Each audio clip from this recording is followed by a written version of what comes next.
नमस्कार दोस्तों।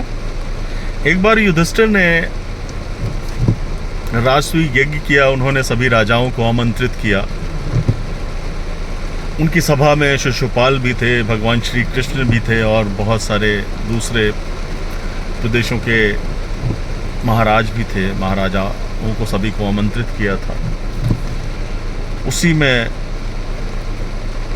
शिशुपाल भगवान श्री कृष्ण से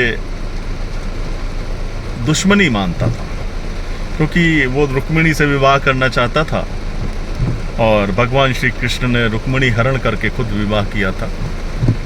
और शिशुपाल चूंकि जन्म के समय बहुत ही अजीब तरह का पैदा हुआ था, 3 आंख 4 हाथ थे उसके, तो और एक आकाशवाणी के द्वारा उनके माता पिता को ये मालूम था कि वो जब किसी ऐसे इंसान की गोद में जाएगा तो वो उसका शरीर सही हो जाएगा। तो एक बार भगवान श्री कृष्ण ने उसे गोद में उठा लिया बचपन में और उसके हाथ पैर सभी सही हो गया। एक वरदान के साथ साथ में ये भी था कि जिस इंसान की गोद में वो जाके वो ठीक हो जाएगा वही उसकी हत्या करेगा या वही उसकी हत्या का कारण बनेगा। तो माँ बाप बहुत घबरा गए और श्री कृष्ण की बुआ का बेटा था शिशुपाल। तो भगवान श्री कृष्ण ने अपनी बुआ को वचन दिया था कि हम इसकी 100 गलतियों को माफ़ करेंगे।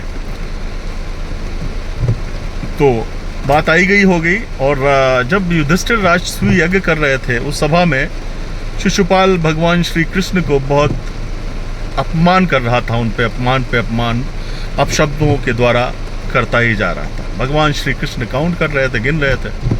जैसे ही उसके 100 अपराध पूरे हुए, भगवान श्री कृष्ण ने अपने सुदर्शन चक्र से उसका गले को धड़ से अलग कर दिया। जब सुदर्शन चक्र वापस उनकी उंगली में आया तो उनकी उंगली में घाव हो गया, खून बहने लगा। द्रौपदी वहीं खड़ी थी। द्रौपदी ने देखा तो उन्होंने अपनी साड़ी के पल्लू से एक चीर छोटा सा फाड़ के उसको और भगवान श्री कृष्ण ने उसकी उंगली में बांध दिया। भगवान श्री कृष्ण ने द्रौपदी से कहा कि ये चीर जो है तुम्हारा हमारे ऊपर एक ऋण रहा और मैं हमेशा तुम्हारी रक्षा करूंगा भाई के रूप में। तभी जब युधिष्ठिर वगैरह जब जुए में सब कुछ हार गए थे राजपाट, उसके बाद में द्रौपदी को भी दांव पे लगा दिया उन्होंने और उनको भी हार गए।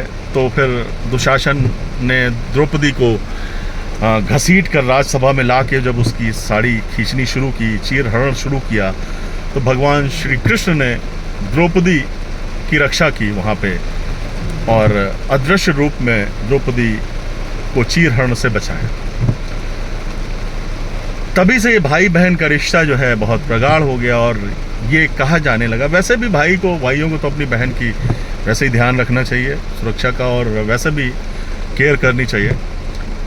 लेकिन कहते हैं रक्षाबंधन उसी एक समय से चलता चला आ रहा है। आज जब सुबह उठा तो देखा घर में बड़ी मायूसी थी, सब आराम से उठे थे।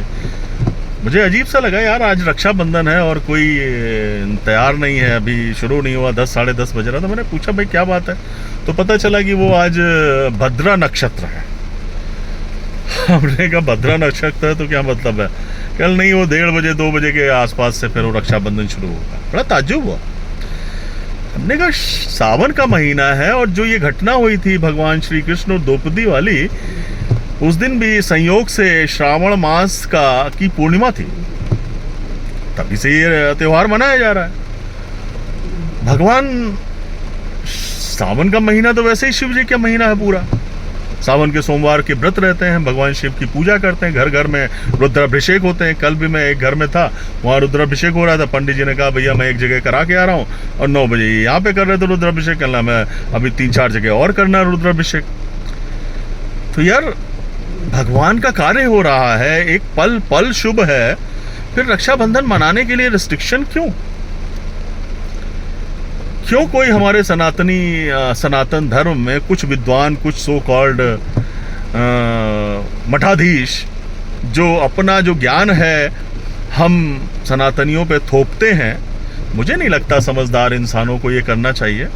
मुझे ऐसा लग रहा है यार पूरा दिन रक्षाबंधन मनाया जाना चाहिए, त्योहार का दिन है, उसमें कौन सा पल शुभ है कौन सा पल अशुभ है ये तो मेरी समझ से परे है।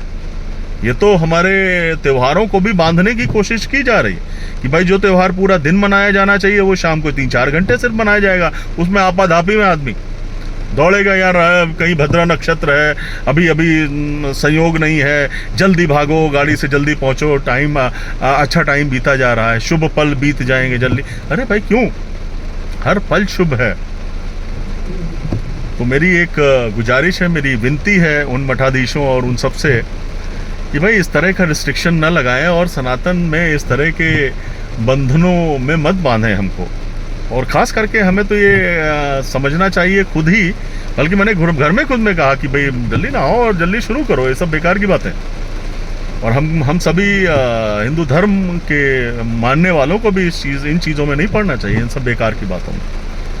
अरे भाई इसमें मतलब मुझे नहीं लगता है कि ये सब हमारे ऊपर रिस्ट्रिक्शन होने चाहिए। त्यौहार का दिन है, सुबह से ही होना चाहिए, उसमें कौन सा पल अच्छा है कौन सा पल बुरा है ये चीज़ें हमको रिस्ट्रिक्ट नहीं कर सकती, करनी भी नहीं चाहिए।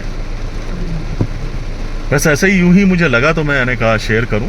मुझे नहीं पता कि मैं कितना सही हूं कितना गलत हूं।